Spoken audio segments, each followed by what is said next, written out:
चलो, hello guys. Start करें lecture आज का। ओके, रिचुअल फॉलो कर लेते हैं हमारा रोज का। क्या करते हैं हम, अगले लेक्चर में क्या किया वो थोड़ा सा याद कर लेते हैं। तो लास्ट लेक्चर में हमने क्या देखा, पहले तो हमने कुछ न्यूमेरिकल सॉल्व किए थे।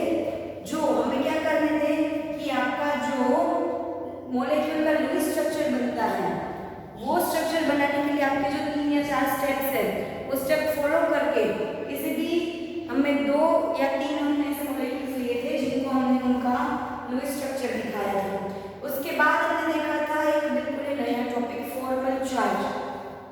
तो मैंने क्या बताया था, फॉर्मल चार्ज क्या होता है, आपका जो मॉलिक्यूल होता है उसके अंदर आपके सारे एटम्स के ऊपर कौन सा चार्ज आता है, आइदर न्यूट्रल, आइदर एनायन और कैटायन, क्या चार्ज आता है वो, लेकिन किसका, एटम्स का, पूरे मॉलिक्यूल का नहीं, मॉलिक्यूल के अंदर जो आपके एटम होते हैं उसका। ठीक है, चलो मैंने आपको होमवर्क में दिया था कार्बन मोनोऑक्साइड का करने के लिए। चेक करते हैं क्या हुआ था उसमें। कार्बन मोनोऑक्साइड, यहाँ पे 2 इलेक्ट्रॉन, यहाँ पे 2 इलेक्ट्रॉन। अभी फॉर्मल चार्ज कार्बन का, कार्बन एटम का क्या होगा, फॉर्मूला याद है, total number of electron of free atom. Carbon जब फ्री एटम होता है उसके पास कितने इलेक्ट्रॉन होते हैं, 4। तो यहाँ पे 4 माइनस क्या था, number of non bonded electron कितने हैं, 2, minus 1/2 number of bonding electron कितने हैं, 1 2 3 4 5 6 है। तो 4 माइनस 2 2 3 6 माइनस 3 4 माइनस 5 यानी कि -1। कार्बन के ऊपर कौन सा चार्ज आएगा, माइनस का। ऑक्सीजन की बात करें, ये आपका होमवर्क था इसलिए आपको चेक करना है जो मैंने किया तो ये आंसर आया था कि नहीं। ऑक्सीजन में टोटल नंबर कितने होते हैं, ऑक्सीजन के पास 6, 1 2 3 4 5 6 आउटर मोस्ट में, तो 6 इलेक्ट्रॉन। माइनस याद रखना है जो फ्री एटम का है वो यहाँ पे लेना देना नहीं है, आपको फ्री एटम का उसके इलेक्ट्रॉन कॉन्फ़िगरेशन से निकालना है कि जो आउटर मोस्ट शेल होती है उसके अंदर कितने इलेक्ट्रॉन होते हैं ना। Minus number of lone pair electron, तो कितने हैं, 1 2 -2 minus 1/2 number of bonded electron, 1 2 3 4 5 6 electrons. याद रखना जो जो बॉन्ड ऑक्सीजन का है उसके दोनों इलेक्ट्रॉन कंसीडर करने हैं, जो जो बॉन्ड कार्बन का है उसके दोनों इलेक्ट्रॉन कंसीडर करने हैं। 1/2 1 2 3 नहीं करना है, 1 2 3 4 5 6 लेना है। ठीक है, 6 - 2 -2 3 6 माइनस 3 2 + 3 5 यानी +1। ऑक्सीजन ग्रुप के पास क्या चार्ज आएगा, प्लस। इसीलिए कार्बन मोनोऑक्साइड में कोई चार्ज नहीं होता, जैसे हमने O3 दिया था उसमें कोई चार्ज नहीं होता क्योंकि एक न्यूट्रल, एक पॉजिटिव और एक नेगेटिव। तो पॉजिटिव नेगेटिव पूरे मॉलिक्यूल के ऊपर 0 चार्ज आता है पॉजिटिव नेगेटिव की वजह से, लेकिन अंदर चार्ज होगा। इसमें भी पॉजिटिव नेगेटिव कैंसिल होने से पूरे मॉलिक्यूल के ऊपर 0 चार्ज आता है, लेकिन अंदर एटम के खुद के फॉर्मल चार्ज होंगे ना। फॉर्मल चार्ज खत्म हो गया, लिख लो फटाफट से, अगर ये लिखना है तो आपका होमवर्क का था फिर भी मैंने करवाया है।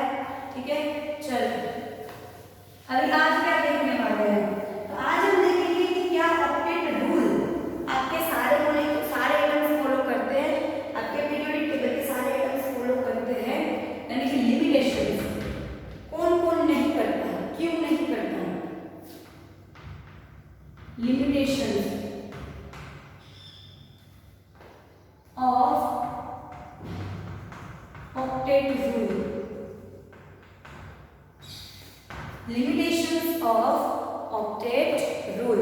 ओके, तो उसकी क्या क्या लिमिटेशंस है, तो पहले तो अब ये बताओ ऑक्टेट रूल क्या कहता है कि स्टेबिलिटी के लिए आपके एटम्स क्या बनाएंगे, 8 इलेक्ट्रॉन्स का पूरा उसका ऑक्टेट कंप्लीट करेंगे। ऑक्टेट मतलब 8 इलेक्ट्रॉन्स, बात 8 इलेक्ट्रॉन्स की है। तो आपके पीरियोडिक टेबल में जाओ तो आपका n = 2, n = 2 तक आप देखो तो वहां तक ठीक है कि यहाँ पे क्या है, सोडियम, फिर मैग्नीशियम, फिर एल्यूमिनियम जो आ जाता है पी ग्रुप में, यानी इसकी होती है 2s2 और 2 p 6 तक की लिमिट, यानी 6 + 2 8 हो गया। लेकिन जब n = 3 में आते हैं पोटेशियम, कैल्शियम, स्केलेडियम, यहाँ पे क्या हो जाएगा 3s2 3d1, यानी आपकी n = 3 पूरे पीरियोडिक टेबल का कॉन्फ़िगरेशन क्या होगा 3s2 3d1 to 10 sorry 4s 4s and 3d 4s2 3d1 to 10 and 4d 1 to 6। तो इसमें जब इलेक्ट्रॉन कितने हो गए, यहाँ पे 6, यहाँ पे 2 और यहाँ पे 10 18, आपका कार्बन 18 इलेक्ट्रॉन्स का होता है। तो इसके आउटर मोस्ट ऑर्बिट में कितने हो गए 18, यहाँ पे d आ गया, d होगा तो 10 इलेक्ट्रॉन तक की लिमिट है, तो 8 वाला तो खो जाएगा, है ना। तो ये पहला हो गया कि सिर्फ n = 2 तक ही क्या फॉलो होता है ऑक्टेट, उसके बाद तो 18 18 फिर 32 32 इलेक्ट्रॉन्स होता है, तो वहां का एलिमिनेशन आ गया, ठीक है। अभी दूसरा the incomplete octet of central, बात करें हम एक्चुअली पहला टॉपिक आपका फैक्टर्स का, वो तो नहीं समझ की थी, तो incomplete octet of central atom, कई बार क्या होगा, आपका जो सेंट्रल एटम होगा, बीच में जो एटम रखोगे उसका ऑक्टेट इनकम्प्लीट होगा। सपोज आपने ले लिया, हम लेते हैं LiCl लिथियम क्लोराइड, तो लिथियम के पास टोटल कितने इलेक्ट्रॉन होते हैं 3, लिथियम के पास 3, ठीक है। एक यहाँ बॉन्डिंग में Cl का, एक यहाँ बॉन्डिंग में, 1 2 3 4 5 6 यहाँ। अब लिथियम के बाकी के चलो 2 लोन पेयर हो गए, तो भी कितने इलेक्ट्रॉन्स हुए 1 2 3 4, तो ये ऑक्टेट इसका कंप्लीट हुआ नहीं, और आप कुछ भी करो कंप्लीट नहीं होगा। व्हाई? बिकॉज ये तो हीलियम के अंदर स्टेबल हो चुके हैं एटम, सिर्फ आपके पास तो क्या है 2s1 यही इलेक्ट्रॉन बॉन्डिंग के लिए, यानी कि ये डबल बॉन्ड या ट्रिपल बॉन्ड भी नहीं बनाएगा। तो अगर डबल या ट्रिपल बॉन्ड भी नहीं बनेगा तो इसका ऑक्टेट कैसा रह गया इनकम्प्लीट। दूसरा अगर हम एग्जांपल ले बेरिलियम हाइड्राइड,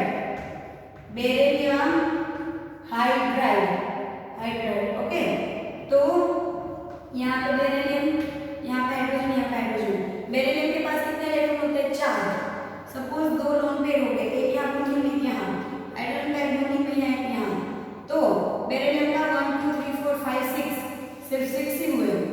हाइड्रोजन का तो चलो नजदीकी क्या होता है हीलियम, तो इसने हीलियम नोबल गैस का स्ट्रक्चर ले लिया, लेकिन बेरियम के 6 हुए, 8 कंप्लीट नहीं हुए। कुछ भी करो इसके कभी 8 कंप्लीट नहीं होंगे, क्योंकि अभी ज्यादा इलेक्ट्रॉन है ही नहीं। मैंने क्या बोला था स्टेप 1 में हमारा क्या होता है कि देखो कि कितने इलेक्ट्रॉन्स है, टोटल इलेक्ट्रॉन ही 6 है, तो टोटल इलेक्ट्रॉन 6 है तो ऑक्टेट के 8 कैसे बनेंगे, है ना। तीसरा अगर इसका हम एग्जांपल ले तो तीसरा example yes boron trichloride, boron के पास 5 इलेक्ट्रॉन होते हैं, 3 यहाँ पे, 2 चलो लोन पेयर में, क्लोरीन की 1 यहाँ बॉन्डिंग में और 6 लोन पेयर में, तो इनका तो ऑक्टेट कंप्लीट हुआ। सॉरी ये तो यहाँ पे आएंगे नहीं, है ना, लोन पेयर ऑफ इलेक्ट्रॉन तो हमारे पास उसके आउटर मोस्ट में तो होते नहीं है। बोरॉन के आउटर मोस्ट ऑर्बिटल हमें देखते हैं, बोरॉन के होते हैं 5, लेकिन 2 हीलियम में चले गए और क्या बचा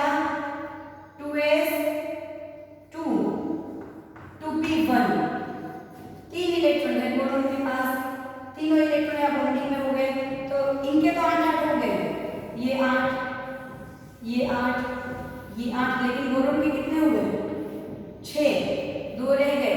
अब ये ज्यादा इलेक्ट्रॉन ये भी नहीं है हमारे पास, तो ना ही डबल बॉन्ड बन सकता है, ना ही ट्रिपल बॉन्ड, ना ही ज्यादा इलेक्ट्रॉन है, तो क्या हो गया बोरोन की ऑक्टेट कैसा रह गया इनकम्प्लीट।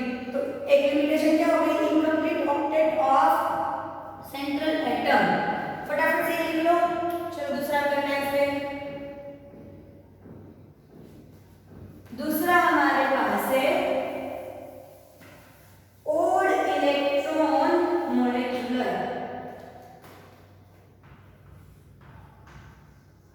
ओड इलेक्ट्रॉन मॉलिक्यूलर या मॉलिक्यूल, ओड इलेक्ट्रॉन मॉलिक्यूल।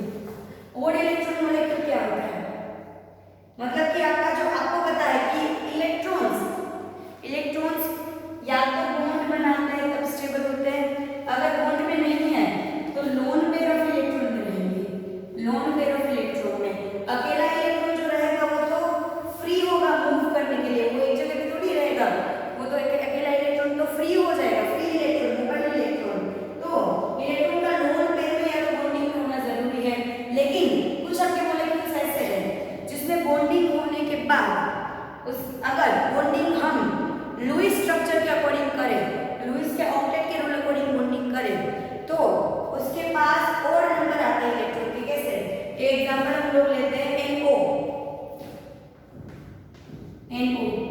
अभी इसमें नाइट्रोजन के पास 5 इलेक्ट्रॉन होते हैं, 2 यहाँ बॉन्डिंग में होते हैं, ठीक है, और ऑक्सीजन के 2 बॉन्डिंग में, इसके पास बची दूसरी 2 लोन पेयर्स, इसके पास 5 में से 2 में 3 बचे, 1 2 3। ये कैसा हो गया ओड इलेक्ट्रॉन, ये कैसा हो गया ओड इलेक्ट्रॉन हो गया। तो ये थोड़ी ना स्टेबल स्ट्रक्चर होगा, ये स्टेबल स्ट्रक्चर नहीं होगा, इलेक्ट्रॉन ओड होगा, ओड नंबर में तो वो तो मोबाइल इलेक्ट्रॉन होगा, घूमेगा, नाइट्रोजन के पास 3 रहेगा, दैट मींस कि ये स्ट्रक्चर अनस्टेबल है। हमें तो स्टेबल मॉलिक्यूल्स कैसे होने चाहिए स्टेबल, ठीक है। दूसरा एग्जांपल ले NO2। NO2 में क्या होगा, याद रखना हमने जो NO2 बनाया था वो NO2 माइनस बन गया था, इसलिए इलेक्ट्रॉन ज्यादा आया था। इसमें क्या हो रहा है हमारे पास NO2 के पास, देखो एक N जो है वो डबल बॉन्ड बनाता है, एक N सिंगल बॉन्ड एक तरफ ऑक्सीजन के साथ। इसके पास लोन पेयर कितने बचे 2 3 4 5 6, ठीक है। इसके पास 1 2 3 यूज हो गए, 3 यूज हो गए, यहाँ पे एक इलेक्ट्रॉन बचा 4 और दूसरा बचा 5। ऑक्सीजन के पास एक यहाँ पे 1 2 3 4 5। अब एक्चुअली क्या होता है NO2 में ये बॉन्डिंग जो है ना वो ऐसे होती है, यानी कि यहाँ का इलेक्ट्रॉन यहाँ पे चला जाता है, ऑक्सीजन जो है उसके पास इसका इलेक्ट्रॉन खींचाओ, इलेक्ट्रॉन ये इलेक्ट्रॉन नेगेटिविटी की वजह से, ठीक है, यानी कि एक इलेक्ट्रॉन यहाँ पे कम होता है। तो आप ये समझ सकते हो कि यहाँ पे दोनों इलेक्ट्रॉन नाइट्रोजन के यूज हुए बॉन्डिंग में, तो यहाँ पे क्या आ गया प्लस चार्ज, यहाँ पे एक इलेक्ट्रॉन कम है, यहाँ पे एक इलेक्ट्रॉन क्या है कम है, ये वाला ओड इलेक्ट्रॉन हो गया, तो ये भी कैसा हो गया अनस्टेबल कंपाउंड हो गया, ठीक है। अभी थर्ड की बात करें, थर्ड रीजन क्या है, third reason is the expanded octet, the expanded octet। Now what the meaning of expand? Expand का मतलब बड़ा होना, तो ये जो मैंने स्टार्टिंग में एक्सप्लेन किया था वो आता है कि आपके सेकेंड पीरियड के बाद जो भी सारे पीरियड्स है उसमें डी ऑर्बिटल आती है या कई बार तो एफ ऑर्बिटल आती है, तो जो ऑक्टेट है सिर्फ 8 इलेक्ट्रॉन उसकी जगह नंबर ऑफ इलेक्ट्रॉन बढ़ जाएंगे। कैसे, एग्जांपल लेते हैं, मैंने सपोज ले लिया SF6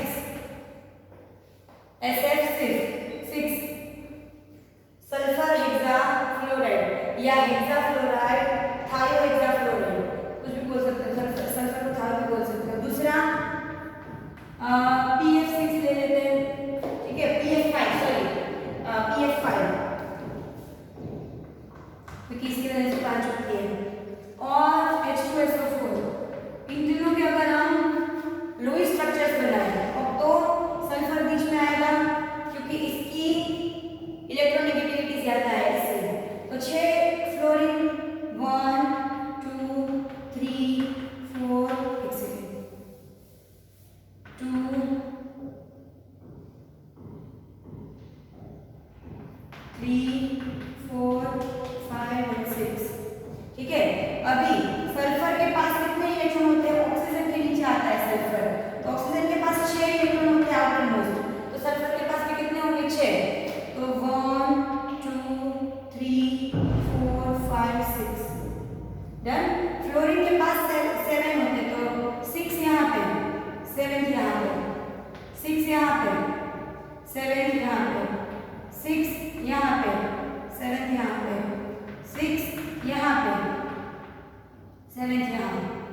6 यहाँ 7 यहाँ, यानी कि ये बॉन्डिंग देखो। तो सल्फर का गिनते जाओ तो सल्फर के पास कितने इलेक्ट्रॉन हो गए?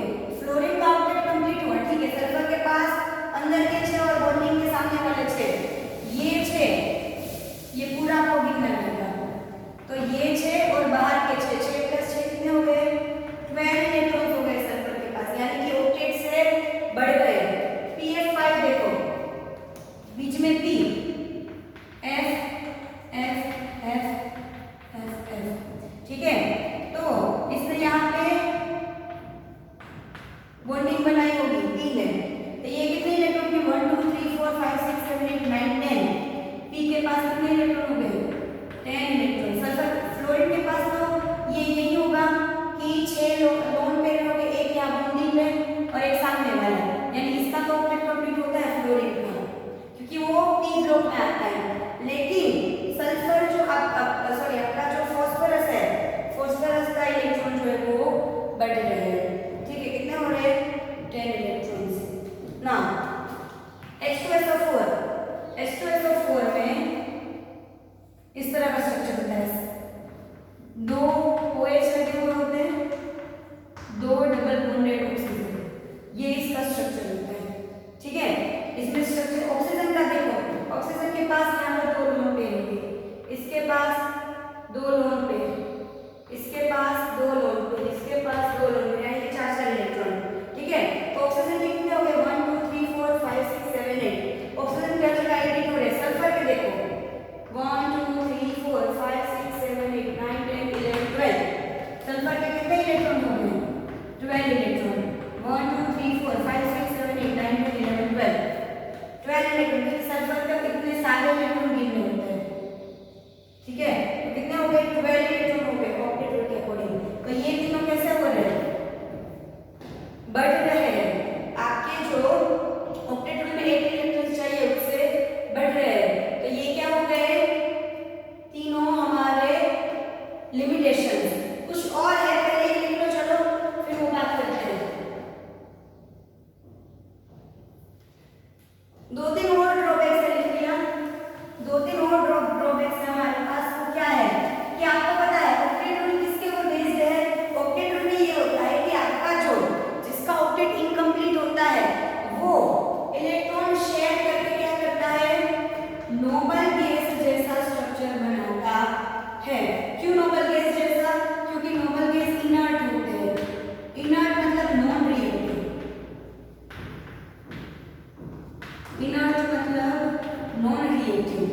लेकिन एक्चुअली नोबल गैस फ्लोरीन के साथ और ऑक्सीजन के साथ मिलकर कई बार स्ट्रक्चर मॉलिक्यूल्स बनाते हैं, जैसे कि ज़ेनन फ्लोराइड या ज़ेनन ऑक्साइड फ्लोराइड, ठीक है, या फिर क्रिप्टन फ्लोराइड। तो ये आपके तीनों क्या है? Noble gases. तो नोबल गैस नॉन रिएक्टिव होते हैं, इसीलिए नॉन रिएक्टिव मतलब सबसे ज्यादा स्टेबल। तो ऑक्टेट रूल किसके लिए है कि आपके जो एटम्स है मॉलिक्यूल में वो स्टेबल स्ट्रक्चर बनाने के लिए इलेक्ट्रॉन शेयर करके अपना ऑक्टेट कंप्लीट करते हैं। लेकिन यहाँ पे जो स्टेबल है सबसे ज्यादा, वो भी क्या कर देते हैं? इंस्टेबिलिटी थोड़ी सी दिखा देते हैं। इसका मतलब कि ऑक्टेट रूल का ये ड्रॉबैक हो गया कि नोबल गैस जैसा स्ट्रक्चर बना रहे हो, लेकिन नोबल गैस खुद भी कई बार क्या बनाता है? मॉलिक्यूल्स बनाता है। दूसरा ड्रॉबैक इसका ये है कि मॉलिक्यूल के शेप के बारे में कोई पर्टिकुलर थियरी नहीं देता है। Does not give satisfactory explanation of shape of molecule।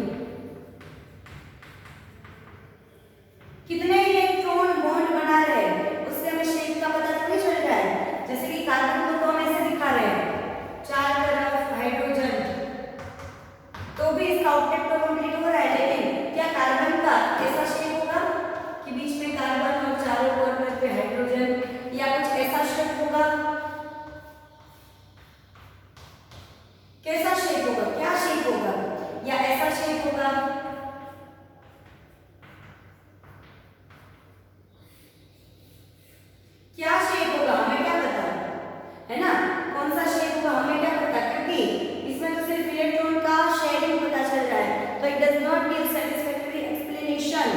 about the shape of molecule. Okay, कितने हो गए? सबसे पहले इनकम्प्लीट ऑक्टेट होता है किसी सेंट्रल एटम का, या फिर और इलेक्ट्रॉन होता है मॉलिक्यूल में प्रेजेंट, या फिर ऑक्टेट से ज्यादा इलेक्ट्रॉन हो जाते हैं। इसमें ऑक्टेट से कम इलेक्ट्रॉन, इसमें ऑक्टेट से ज्यादा इलेक्ट्रॉन है। इसमें ऑक्टेट के जितने इलेक्ट्रॉन है तो कुछ इलेक्ट्रॉन अकेले रह जाते हैं जो अनस्टेबल है। फिर नोबल गैस जनरल स्ट्रक्चर में बनाते हैं ताकि वो स्टेबल हो जाए, जो कि नॉन रिएक्टिव है, लेकिन नोबल गैस खुद कई बार रिएक्ट करके कुछ मॉलिक्यूल्स बनाता है। और हमारा जो ऑक्टेट रूल है वो किसी भी मॉलिक्यूल के स्ट्रक्चर के बारे में हमें सैटिस्फैक्टरी एक्सप्रेशन, सॉरी शेप के बारे में सैटिस्फैक्टरी एक्सप्लेनेशन नहीं देता है। ठीक है, तो ये हो गया लिमिटेशंस ऑफ ऑक्टेट रूल। जितना